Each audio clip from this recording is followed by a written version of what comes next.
Hey guys, today we're going to be making a red velvet cake. This red velvet cake is going to be simple and easy. I'm just going to go over all the ingredients with you and make it with you. Now, we're going to do a part 2. It's going to be live and we're going to actually decorate the cake. But for now, we're just going to make it. So, a couple things I want to tell you about a red velvet cake. It is not a chocolate cake. A chocolate cake has more decadent, rich chocolate. It tastes more cocoa powder, chocolate melts, chocolate chips, and all that good stuff. You want to add that in there. A red velvet cake is more rich too, but it's velvety and it's red, okay? And it doesn't take that much cocoa powder. So first thing first, make sure you wash your hands, and then we're going to get into the ingredients and everything you need. You can use a stand mixer or a hand mixer. Today I'm going to use a hand mixer because I just don't want to go over and do all the extra stuff. And then I'm going to show you, if you don't even have a stand mixer, you can do this at home with a hand mixer. A hand mixer is this right here. You're going to need a bowl to mix all your ingredients in, some measuring cups, and some pans. This cake takes 2 8 or 9 by pans, or you can make cupcakes out of them, but I already have this together, 2 9 by pans, and I have parchment paper in. Parchment paper just helps that it won't stick, and you can just help to take it out. Them are non-stick pans, so if you want to, you can spread if you like. If you don't, just put the parchment paper at the bottom. They're not stick.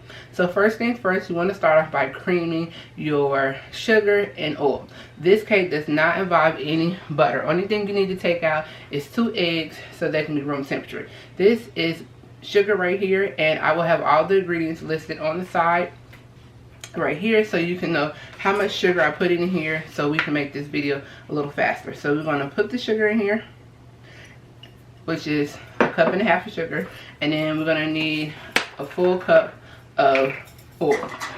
Again, oil makes it rich, oil makes it moist. This is going to be a moist cake. Now, if you're looking for flavor, I got flavor for you. This cake, we're not going to use any butter, but if you want to half and half it, you can, but you do not need to do that. So, add that in there. Make sure you get all that goodness out of there, like so. And then you want to mix this up until it's smooth and creamy.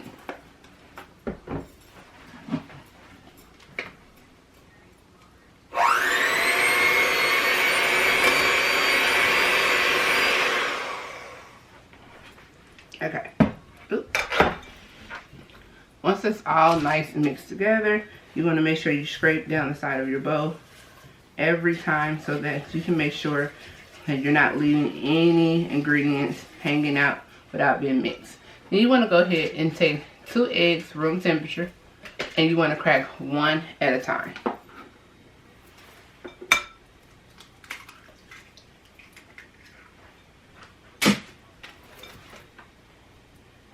And then mix it up.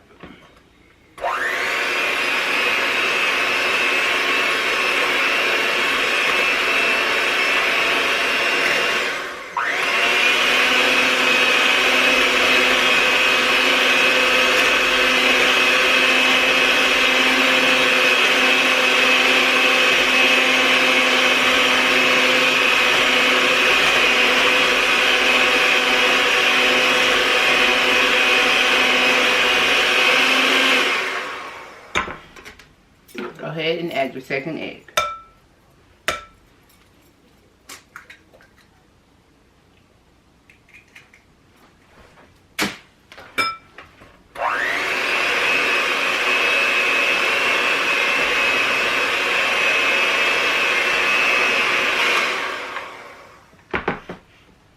Then you want to go ahead and add you some vanilla. You can use vanilla paste or you can use vanilla extract, the liquid kind. And all you want to do is go ahead and add you 2 tablespoons of vanilla.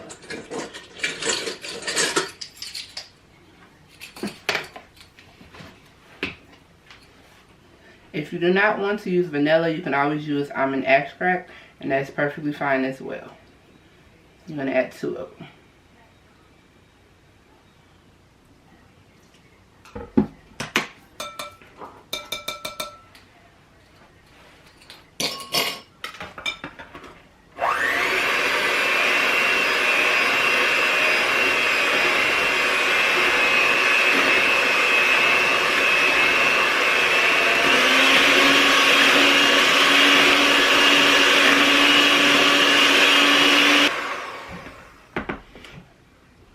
at this point, you have everything mixed for your wet ingredients, and you want to go ahead and set this aside. Get ready for your dry ingredients. You need 2½ cups of all-purpose flour. You're going to need some baking soda, a tablespoon.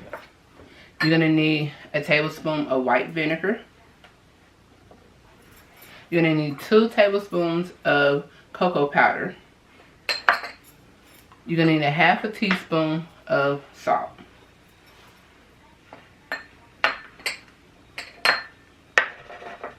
And sorry, I meant to say that again.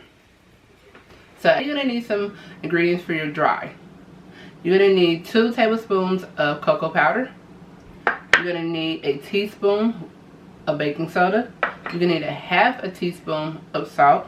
You're going to need 1 teaspoon of vinegar, white vinegar, and you're going to need 2½ cups of flour. Now you're going to need a separate bowl right here because you want to sift everything.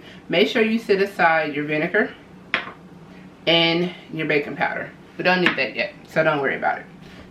You want to make sure you sift your flour, your cocoa powder, and your salt together. So go ahead and dump it in your bowl.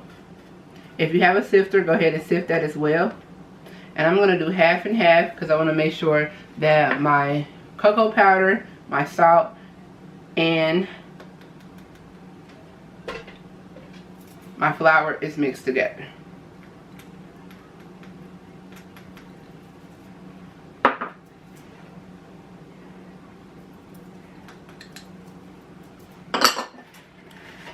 And if you don't have one of these sifters, you can always use a hand shaker one, or you can use one like this. It really doesn't matter as long as you have a sifter so that your dry ingredients are mixed well and they do not have any lumps in it.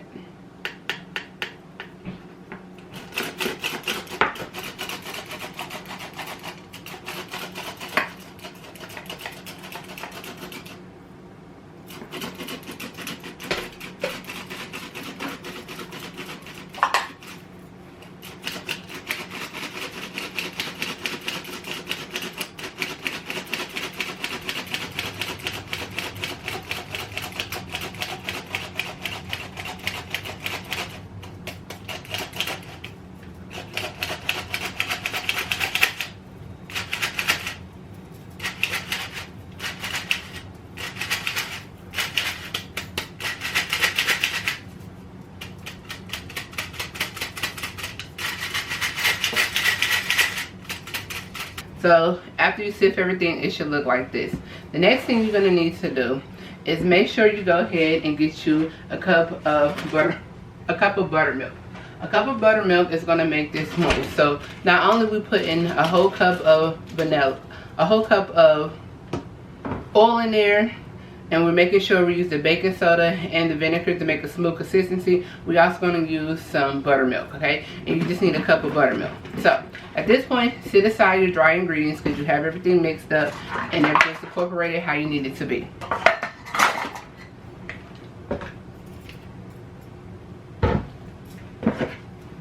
You're going to bring your wet ingredients back to the table.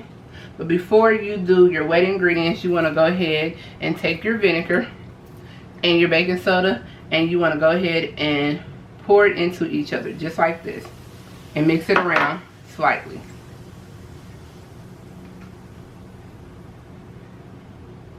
You want to go ahead and mix that into your wet ingredients just like so. And you want to hurry and do that and then give it a nice little turn into your wet ingredients. Then you want to go ahead and get you some buttermilk. Make sure you shake your buttermilk up, and you want a full cup of buttermilk, and you want to add half of it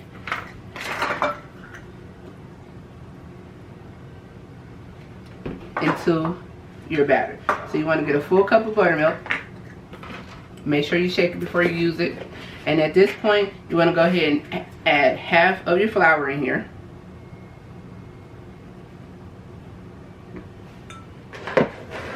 And then you want to go ahead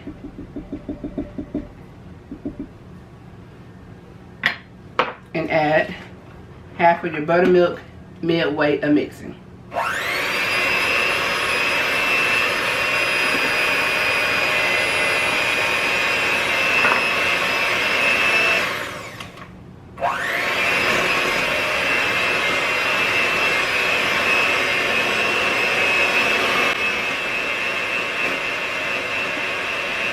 it, add the rest of the flour, or you can add another third of the flour in here.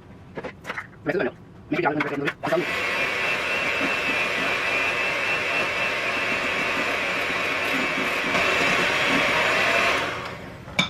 Make sure you're mixing your cake batter on a low to medium speed. You don't want it on high because you don't want to over mix it. And then I'm going to take a little scraper and scrape out all the rest of my buttermilk that I have in here. And I'm going to get the rest of my flour out of my bowl. You should always end with your flour mixture. And make sure you get all of your ingredients out of your bowls.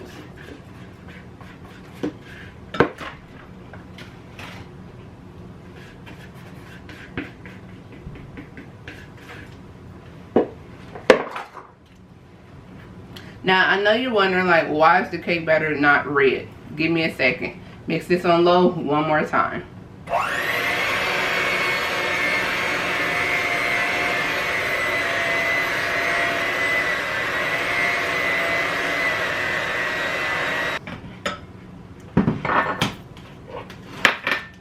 Okay, so this is what your batter should look like. This is really heavy because this is a mixture of two. You do not want to mix it anymore. You're done mixing everything. Next, you want to get a little bit of red food coloring, the gel kind, which I have right here, and give yourself 2 to 3 drops. The more drops, the redder it's going to be. You want to take a spatula and you want to fold in the dye. You do not want to use the mixture anymore because at this point, if you continue to use the mixture, you are going to over mix your batter. So all you want to do is fold in the food coloring. And take your time just doing a couple folds. And if you feel like you want your cake to be a little more red, you can go ahead and add a couple more drops. I did 2 big drops, but I'll probably do another one just because I wanted a little bit more redder.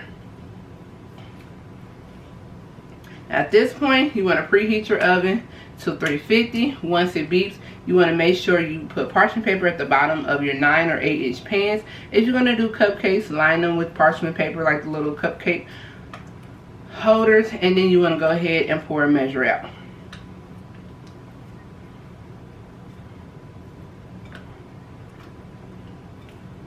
I'm going to add one more dye to this, one more drop, because I want it a little bit more redder, and then I will show you my end results.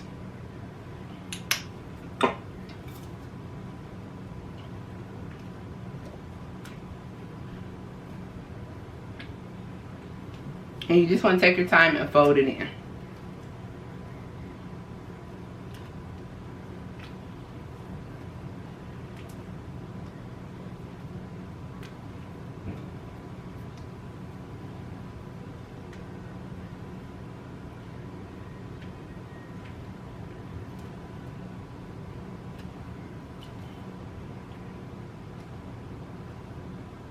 Add a couple little swirls in here. And I'm just going to get them out the way.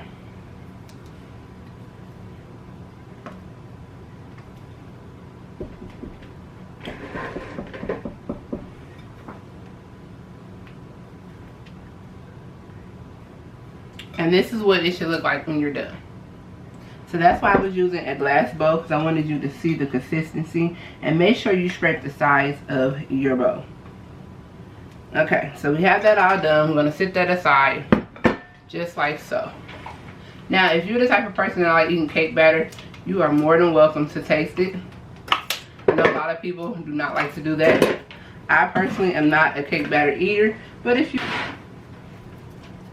Alright, so at this time, now we're going to measure out our cake batter. If you can eyeball it, go ahead and do that. Personally, me, I can't, so that's why I have a scale, because I like to make different layered cakes, and I want to make sure they all are even and not uneven, and I don't have to do a lot of work or cutting. So if you have a scale, use that. If you don't and you're good at eyeballing, or if you want to use the scoop method, you can as well. The scoop method never works for me, so that's why I never use it, but we're going to work doing the scale method, which works for me. Now, a couple things about this cake. If you decide you want to make it ahead of time and freeze it, it will last for 2 months in the freezer. If you want to put it in the refrigerator at the bottom and ice it and decorate it, you can also do that as well. Just make sure when you do that, you want to wrap it in a seal tight container or airtight container. And And then on top of that, you just want to make sure that you don't have anything. Oops, I'm trying to put this together so it won't be falling on the floor. A still tight container, and you can go ahead and decorate it, and it lasts in the fridge for a week, and it lasts in the refrigerator for 2 months. Okay, so now at this point, I'm going to just tear out this so I can go ahead and measure everything out and put this on in the oven. So I put that to 0, and I'm going to pour my batter in here. And this is how you make a red velvet cake. Now, if you're interested in decorating or seeing me decorate this cake later on, make sure you watch this video, and then I will show you my live when we decorate the cake, because I'm going to actually pour this cake out and decorate it so that we can see it later on in the video. Now, I like to pour a lot in and then take a little out, because I like my bottom to be, I like to make sure my bottom is covered so I don't have to do a lot of shaking and baking with this. So I'm going to make this to be an even number. So I'm going to do a little shake, get the air bubbles out. And I got this at 660, so let's go ahead and do the other one.